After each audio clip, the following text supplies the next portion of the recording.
சரியா? இப்ப 6வது அதிகாரம் போவோம். 6ನೇ ಅಧ್ಯಾಯಕ್ಕೆ ಬರೋಣ. ಮೊದ 14 ವಚನ என்ன சொல்லுதுன்னா, ಮೊದಲ 14 ಅಧ್ಯಾಯ ವಚನಗಳು ಏನಂತದೆ ಅಂದ್ರೆ, கிறிஸ்துவோட கூட என்ன ஆகுது? ஒன்றாகுவது, ஐக்கியமாவது. ಕ್ರಿಸ್ತನೊಡನೆ ಐಕ್ಯತೆಯನ್ನ ಹೊಂದುವಂತದ್ದು ಎಂಬುದಾಗಿ. இது ஒரு பயங்கரமான அனுபவம். இந்த அனுபவத்தையும் நீங்க தெரிஞ்சுக்கணும், இந்த சத்தியத்தை நீங்க தெரிஞ்சுக்கணும். நீங்க ಇದು ಭಯಂಕರವಾಗಿರತಕ್ಕಂತ ಒಂದು ಅನುಭವ. ಈ ಸತ್ಯಾಂಶವನ್ನ ನೀವು ಅರ್ಥ ಮಾಡಿಕೊಳ್ಳಬೇಕು. இது ஞானஸ்தானம் பெறும்போது நம்மளுக்கு இந்த அனுபவத்தை நம்ம பார்க்கிறோம். ಇದನ್ನ ದೀಕ್ಷಾಸ್ನಾನ ತೆಗೆದುಕೊಳ್ಳುವಂತ ಸಂದರ್ಭದಲ್ಲಿ ಈ ಒಂದು ಅನುಭವವನ್ನು ನಾವು ಹೊಂದಿಕೊಳ್ತೇವೆ. சோ ஞானஸ்தானம் பண்ணும்போது என்ன ஆகுது? ದೀಕ್ಷಾಸ್ನಾನ ಹೊಂದಿಕೊಳ್ಳುವಾಗ ಏನಾಗ್ತದೆ? என்ன ஆகுது? ஒருத்தர் வராரு, நம்ம தலை மேல கை வச்சு என்ன பண்றோம்? தண்ணிக்குள்ள போறாரு. தண்ணி உள்ள இருக்கிறாரு கொஞ்ச நேரம்.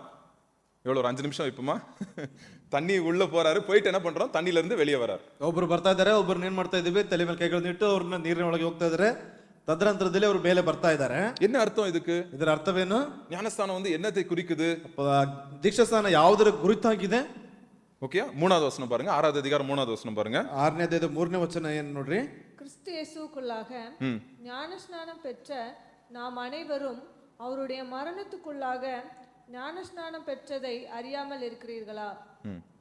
அப்புறம் மேலும் பிதாவின் மகிமையினாலே கிறிஸ்து மரித்தோரிலிருந்து எழுப்பப்பட்டது போல நாமும் புதிதான ஜீவனுள்ளவர்களாய் நடந்து கொள்ளும்படிக்கு அவருடைய மரணத்திற்குள்ளாகும் ஞானஸ்நானத்தினாலே கிறிஸ்துவுடனே கூட அடக்கம் பண்ணப்பட்டோம். சோ ஞானஸ்தானம் தண்ணிக்குள்ள போகும்போது என்ன ஆகுது? நான் ஆண்டவர் கூட நான் மரித்து எங்க அடக்கப்படுறேன்? என் பழைய வாழ்க்கை எங்க போகுது? தண்ணியோட வந்து அடக்கம் செய்யப்படுது. ಅಲ್ಲಿ ನೋಡ್ತಾ ಇದ್ದೇವೆ, ನನ್ನ ಒಂದು ದೀಕ್ಷಾಸ್ನಾನ ತೆಗೆದುಕೊಳ್ಳುವಂತ ಸಂದರ್ಭದಲ್ಲಿ ನೀರಿನೊಡನೆ ನನ್ನ ಹಳೆಯ ಜೀವಿತ ಅದು ಸಮಾಧಿಗೆ ಹೋಗಲ್ಪಡ್ತದೆ. அப்புறம் வெளியே வரும்போது ஆண்டவர் எப்படி உயிர் தெழுந்து வந்தாரோ அதே போல உயிர் தெழுந்து நான் புது வாழ்க்கைக்கு நான் வாழ்றேன். ಅಲ್ಲಿ ನೀರಿನಿಂದ ಆಚೆ ಬರುವಂತ ಸಂದರ್ಭದಲ್ಲಿ ದೇವರು ಹೇಗೆ ಪುನರುತ್ಥಾನ ಹೊಂದಲ್ಪಟ್ಟು ಎಬ್ಬಿಸಲ್ಪಟ್ಟವನಾಗಿದ್ದನು ಅದೇ ರೀತಿಯಾಗಿ ಹೊಸದಾದಂತ ಜೀವಿತದಿಂದ ಎಬ್ಬಿಸಲ್ಪಡ್ತಾ ಇದ್ದೇನೆ. சோ அதான் ஞானஸ்தானம். ಅದೇ ದೀಕ್ಷಾಸ್ನಾನ. 5வது வசனம் படிங்க. இது ரொம்ப முக்கியமான வசனம். 5வது வசனம். ஆதலால் அவருடைய மரணத்தின் சாயலில் நாம் இணைக்கப்பட்டவர்களானால், ஒன்றாக்கப்பட்டதானால், இணைக்கப்பட்டதானால் அவர் உயிர்த்தெழுதலின் சாயலிலும் இணைக்கப்பட்டிருப்போம். சோ பாருங்க, இணைக்கப்படுறதுன்னா என்னது? யுனைடெட் வித் கிரைஸ்ட் அப்படின்னா ஏசப்பாக்கும் எனக்கும் மேரேஜ் ஆகுறது அப்படின்னு அர்த்தம். ಐಕ್ಯ ಎಂಬುದಾಗಿರುವಂತ ಸಂದರ್ಭದಲ್ಲಿ ಯೇಸುವಿಗೂ ನನಗೂ ಮದುವೆ ಆಗುವಂತದ್ದು ಎಂಬುದಾಗಿ. அவர்தான் என்னுடைய ஹஸ்பண்ட், நான் தான் அவருடைய வைஃப். ಆತನು ಮೊದಲಿಂಗನು, ನಾನು ಮೊದಲ ಗಿತ್ತಿ ಎಂಬುದಾಗಿ. சோ எதுல நான் ஐக்கியமா இருக்கிறேன்? ಯಾವುದರಲ್ಲಿ ನಾನು ಐಕ್ಯವಾಗಿದ್ದೇನೆ? நான் வந்து அவர் மரித்ததோட கூட அவர் கூட நான் வந்து மரித்திருக்கிறேன், அவர் கூட நான் உயிர் தெழுந்திருக்கிறேன். அதான் அர்த்தம். ಅದರ ಅರ್ಥವನ್ನು ಗಮನಿಸಿದ್ರೆ ಅವರೊಡನೆ ನಾನು ಮರಣ ಹೊಂದಲ್ಪಟ್ಟಿದ್ದೇನೆ, ಅವರೊಡನೆ ನಾನು ಎಬ್ಬಿಸಲ್ಪಟ್ಟಿದ್ದೇನೆ ಎಂಬುದಾಗಿ ಅರ್ಥ. சோ இப்ப மேரேஜ் ஆகும்போது நீங்க பாப்பீங்க, நிறைய பேர் வாக்கு மூலம் கேட்பாங்க. மேரேஜ் டைம்ல வந்து வாக்கு சொல்லுவாங்கல்ல, கணவன் மனைவி வாக்கு சொல்லுவாங்க. ಅಲ್ಲಿ ನೋಡ್ತೇವೆ ಮದುವೆ ಸಂದರ್ಭಗಳಲ್ಲಿ ನೋಡ್ತಾ ಇದ್ದೇವೆ, ಮದುವೆ ಸಂದರ್ಭದಲ್ಲಿ ಒಡಂಬಡಿಕೆಯನ್ನು ಮಾಡಿಕೊಳ್ತಾರೆ. அந்த உடன்படிக்கை பண்ணும்போது அவங்க வந்து சில வாக்கு மூலங்களே கொடுப்பாங்க. ಆ ಒಂದು ಒಡಂಬಡಿಕೆಯನ್ನು ಮಾಡಿಕೊಳ್ಳುವಾಗ ಕೆಲವು ಮಾತುಗಳನ್ನು ಅಲ್ಲಿ ಕೊಡ್ತಾರೆ. சோ ரெண்டு பேரும் வந்து நம்ம மரணமோ ஜீவனோ வாழ்வோ தாழ்வோ நம்ம என்ன பண்ண போறோம்? எல்லாத்தையும் ஒண்ணா நம்ம சந்திக்க போறோம். இந்த மேரேஜ் வந்து இன்னைக்கு இந்த மேரேஜ் அன்னைக்கு நம்ம இந்த உடன்படிக்கை நம்ம பண்ணிருக்கிறோம். எந்த கஷ்டம் வந்தாலும் நம்ம ரெண்டு பேரும் கூட இருக்க போறோம் அப்படின்னு வந்து டிசைட் பண்றாங்க மேரேஜ். ನೋಡ್ತಾ ಇದ್ದೇವೆ, ಒಂದು ಮದುವೆ ಸಂದರ್ಭದಲ್ಲಿ ಮರಣವಾಗಲಿ ಜೀವವಾಗಲಿ ಯಾವುದೇ ಆಗಲಿ ನಮ್ಮನ್ನು ಅಗಲಿಸಲಾರದೆ ಅಂತಕ್ಕಂಥ ಒಂದು ಒಡಂಬಡಿಕೆಯನ್ನ ಅಲ್ಲಿ ಮಾತುಗಳನ್ನ ಮಾಡಿಕೊಳ್ತೇವೆ. சோ ஞானஸ்தானம் எடுக்கிறது அந்த பேப்டிசம், நம்ம ஆண்டு கூட திருமணம் பண்றது மாதிரி அது அர்த்தம். ಅಲ್ಲಿ ದೀಕ್ಷಾಸ್ನಾನ ಎಂಬುವಂತದ್ದು ದೇವರೊಡನೆ ಆಗುವಂತ ಒಂದು ವಿವಾಹದ ರೀತಿ ಎಂಬುದಾಗಿ. நான் அன்னைக்கு ஆண்டு தண்ணிக்குள்ள நான் போனேன், அப்பனா ஆண்டோடைய மரணத்துக்குள்ள நான் வந்து ஐக்கியமாயிருக்கிறேன். வெளியிருந்து வரும்போது ஆண்டவருடைய உயிர்த்தெழுதலுக்குள்ள நான் ஐக்கியமாயிருக்கிறேன் அப்படின்றது அர்த்தம். ಅಲ್ಲಿ ದೀಕ್ಷಾಸ್ನಾನವನ್ನು ತೆಗೆದುಕೊಳ್ಳುವ ಸಂದರ್ಭದಲ್ಲಿ ದೇವರ ಮರಣದೊಟ್ಟಿಗೆ ನಾನು ಐಕ್ಯವಾಗಿದ್ದೇನೆ, ಅದೇ ರೀತಿಯಾಗಿ ಆತನೊಡನೆ ನಾನು ಎಬ್ಬಿಸಲ್ಪಟ್ಟಿದ್ದೇನೆ ಎಂಬತಕ್ಕಂಥ ಒಂದು ಕಾರ್ಯ. முக்கியமான அர்த்தம் என்னன்னா, எதுக்கு பிரதர் நான் மரித்திருக்கிறேன் அப்படின்னா 6வது வசனத்துல இருக்கு பாருங்க. 6வது அதிகாரம் 6வது வசனம் என்ன சொல்லுது? ಯಾವುದಕ್ಕೆ ನಾನು ಮರಣವನ್ನು ಹೊಂದಲ್ಪಟ್ಟಿದ್ದೇನೆ ಎಂಬುದಾಗಿ 6ನೇ ಅಧ್ಯಾಯದ 6ನೇ ವಚನದಲ್ಲಿ ನಾವು ನೋಡ್ತೇವೆ. நாம் இனி பாவத்துக்கு ஊழியம் செய்யாதபடிக்கு பாவ சரீரம் அது தண்ணிக்குள்ள போகும்போது ஒளிந்து போகும் பொருட்டாக நம்மளுடைய பழைய மனுஷன் அவரோட இயேசு கிறிஸ்துவோட கூட சிலுவையில் அறியப்பட்டதென்று அறிந்திருக்கிறோம். என்னாச்சு? யார் தண்ணிக்குள்ள போனா? ಯಾರು? ಪಳೆಯ ಉಳ್ರಿಚ್ ತಣ್ಣಿக்குள்ள போயிட்டாரு. ಅಲ್ಲಿ ಹಳೆಯ ಉಳ್ರಿಚ್ ಬ್ರದರ್ ನೀರಲ್ಲಿ ಹೋಗ್ಬಿಟ್ರು. பழைய ಉಳ್ರಿಚ್ தண்ணிக்குள்ள போயிட்டு வெளியே வரும்போது யார் வந்தாரு? புது ಉಳ್ರಿಚ್ வந்தார். ಅಲ್ಲಿ ಹಳೆ ಉಳ್ರಿಯವರು ನೀರಿನಲ್ಲಿ ಹೋಗ್ಬಿಟ್ಟು ಬರುವಂತ ಸಂದರ್ಭದಲ್ಲಿ ಹೊಸ ಉಳ್ರಿಯವರಾಗಿ ಹೊರಲ್ಪಟ್ಟಿದ್ದಾರೆ. ஏன் பழைய ಉಳ್ರಿಚ್ யார் வந்து கண்ட்ரோல், யார் வந்து ஆளுகை செய்துட்டு இருந்த பழைய ಉಳ್ರಿಚ್? பாவம் வந்து ஆளுகை செய்துட்டு இருந்துச்சு. ಅಲ್ಲಿ ಹಳೆ ಉಳ್ರಿಚ್ ಅವರನ್ನ ಪಾಪವು ಅವರನ್ನ ಆಳ್ವಿಕೆ ಮಾಡ್ತಾ ಇತ್ತು. இப்போ தண்ணி அவர் வெளியே வந்த உடனே யார் ஆளுவிக்கை செய்யற? ಉಳ್ರಿಚ್ பரிசுத்தாவியானவர் தேவனுடைய இயேசு கிறிஸ்து வந்து ஆளுகை செய்கிறார். ಅವರು ನೀರಿಂದ ಆಚೆ ಬರುವಂತ ಸಂದರ್ಭದಲ್ಲಿ ಪರಿಶುದ್ಧಾತ್ಮನು ಅವರನ್ನು ಆಳ್ವಿಕೆ ಮಾಡ್ತಾ ಇದ್ದಾನೆ. ஸோ நம்ம ஆண்டரோட கூட நம்ம மரித்திருக்கிறோம். ದೇವರೊಡನೆ ನಾವು ಮರಣ ಹೊಂದಪಟ್ಟಿದ್ದೇವೆ. இந்த சத்தியத்தை நம்ம இது ஆழமா இந்த சத்தியத்தை நீங்க புரிஞ்சுக்கலனா நம்ம பாவத்துக்கு நம்ம தோத்து போயிட்டே இருப்போம் லைஃப்ல. ಈ ಸತ್ಯವನ್ನು ನಾವು ಅರ್ಥ ಮಾಡಿಕೊಳ್ಳಿಲ್ಲ ಅಂತಂದ್ರೆ ಪಾಪದ ಒಂದು ಕಾರ್ಯಕ್ಕೆ ಹೋಗ್ತಾನೆ ಇರ್ತೀವಿ ನಾವು. பழைய உள்ரிச்சு செத்துட்டான், ಹಳೆಯ ಉಳ್ರಿಚ್ ಅವರು ಸತ್ತು ಹೋದ್ರು. இயேசு கிறிஸ்து உயிர்த்ததுனால புது உள்ரிச்சு இன்னைக்கு இயேசு கிறிஸ்துக்குள்ள வாழ்றான். ಅಲ್ಲಿ ಯೇಸು ಕ್ರಿಸ್ತನು ಪುನರುತ್ಥಾನ ಹೊಂದಿದಂತ ಕಾರಣದಿಂದಾಗಿ ಉಳ್ರಿಚ್ ಅವರು ಕೂಡ ಅಲ್ಲಿ ಒಬ್ಬ ಹೊಸ ವ್ಯಕ್ತಿಯಾಗಿ ಜೀವಿಸ್ತಾ ಇದ್ದಾರೆ. பழைய உள்ரிச்சு வந்து பாவம் தான் வந்து அவனுடைய பாஸ். ಅಲ್ಲಿ ಹಳೆ ಉಳ್ರಿಚ್ ಅವರಿಗೆ ಪಾಪವೇ ಆತನ ಒಂದು ಯಜಮಾನವಾಗಿ. இப்போ இயேசு கிறிஸ்து தான் பாஸ். ಈಗ ಯೇಸು ಕ್ರಿಸ್ತವೇ ಆತನ ಯಜಮಾನನಾಗಿದ್ದಾನೆ. ஸோ இதை நம்ம நினைச்சிட்டே இருக்கணும் அப்பப்போ. ಇದನ್ನ ನಾವು ನೆನೆಸ್ತಾನೆ ಇರ್ಬೇಕು ಆಗಾಗ. நம்ம இல்லாட்டி நம்ம என்ன ஆயிட்டு இருப்போம், அதான் ஆண்டவர் இருக்கிறாரே நம்மள மன்னிச்சிட்டாரே நம்ம எப்படி வேணா இருக்கலாம் அப்படின்னு பாவம் செஞ்சுட்டே இருப்போம். ಇಲ್ಲ ಅಂತಂದ್ರೆ ದೇವರಿಂದ ನಮಗೆ ಕ್ಷಮಿಸಲ್ಪಟ್ಟಿದ್ದಾನಲ್ಲ ಎಂಬುದಾಗಿ ಪಾಪದ ಕಾರ್ಯದಲ್ಲಿ ನಾವು ಜೀವಿಸ್ತಾ ಇರ್ತೀವಿ. இப்போ நான் என்ன பண்ணுவேன் பாருங்க, 11வது வசனம் என்ன சொல்லுது? 11ನೇ ವಚನ ಏನಂತ ಹೇಳ್ತಾ ಇದೆ?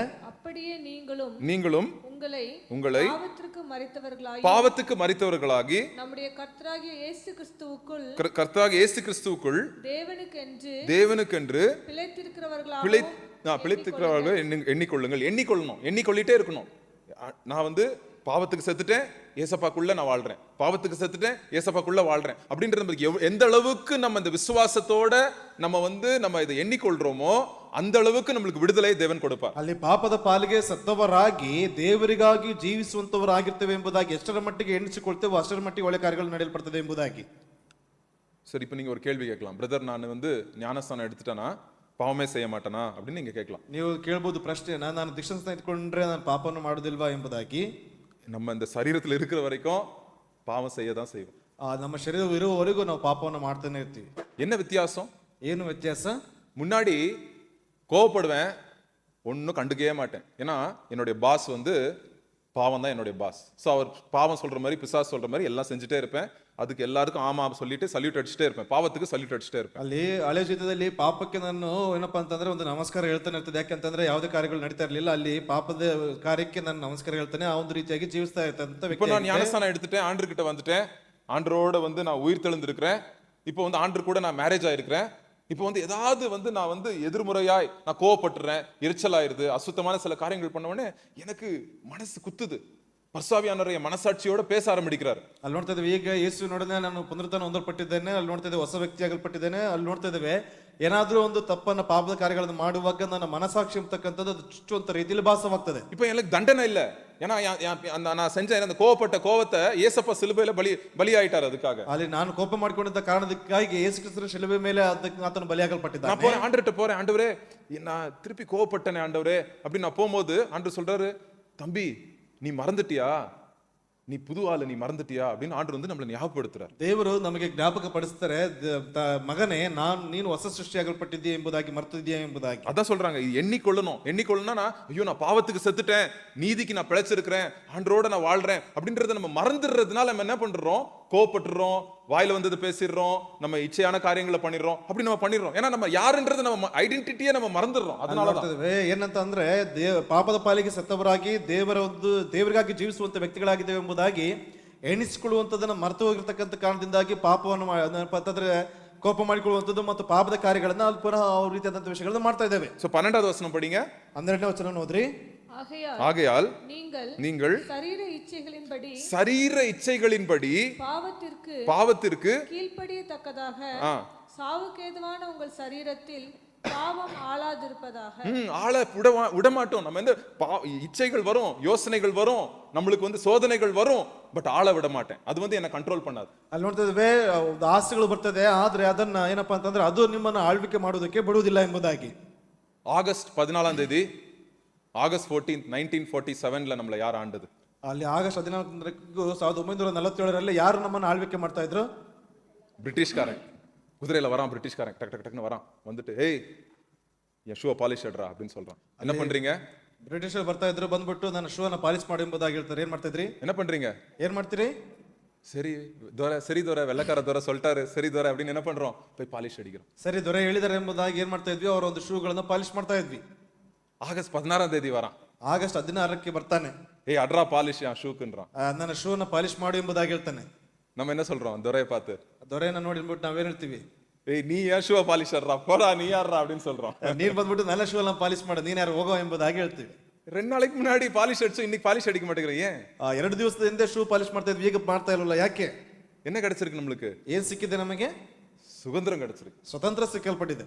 அதான் பாவத்துக்கு நம்ம அடிமையா இருக்கிறது ஒண்ணு, நம்ம விடுதலையை நம்ம தெரிஞ்சுக்கிட்டோம்னா நம்ம பாவம் செய்ய மாட்டோம். ಅಲ್ಲಿ ಪಾಪಕ್ಕೆ ಇರುವಂತದ್ದು ಮತ್ತು ಪಾಪದಿಂದ ಬಿಡುಗಡೆ ಇರುವಂತ ಸಂದರ್ಭದಲ್ಲಿ ಆ ರೀತಿಯಾಗಿ ಅಧೀನರಾಗಿ ಇರುವುದಿಲ್ಲ. அதே ஒரு காட்டுல ஒரு மனுஷன் இருக்கான், ஆகஸ்ட் 16ஆம் தேதி வெள்ளக்காரன் போய் என் ஷூ பாலிஷ் அடின்னு சொல்றான். அவன் அடிப்பானா அடிக்க மாட்டானா? ಅದೇ ಒಂದು ಕಾಡಿನಲ್ಲಿ ಒಬ್ಬ ವ್ಯಕ್ತಿ ಇದ್ದಾನೆ, ಆಗಸ್ಟ್ 16 ತಾರೀಕು ಹೋಗ್ಬಿಟ್ಟು ನನ್ನ ಶೂ ಪಾಲಿಶ್ ಮಾಡೋ ಎಂಬುದಾಗಿ ಹೇಳುವಾಗ ಮಾಡ್ತಾನೋ ಮಾಡೋದಿಲ್ವಾ? அடிப்பான்.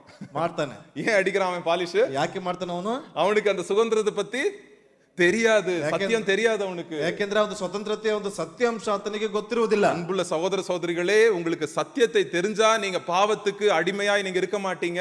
ಪ್ರಿಯ ಸಹೋದರ ಸಹೋದರಿಯರೇ, ನೀವು ಆ ಒಂದು ಸತ್ಯಾಂಶ ಗೊತ್ತಿರೋದಾದ್ರೆ ನೀವು ಪಾಪಕ್ಕೆ ದಾಸರಾಗಿ ಇರುವುದಿಲ್ಲ. ஆண்டவர் அவருடைய சொந்த ரத்தத்தை கொடுத்து நம்மளை நம்மளுக்கு விடுதலையை வாங்கி கொடுத்திருக்கிறார். ದೇವರು ಆತನ ಸ್ವಂತ ರಕ್ತದ ಮೂಲಕವಾಗಿ ನಮಗೆ ಬಿಡುಗಡೆಯನ್ನು ಕೊಡಲ್ಪಟ್ಟಿದ್ದಾರೆ.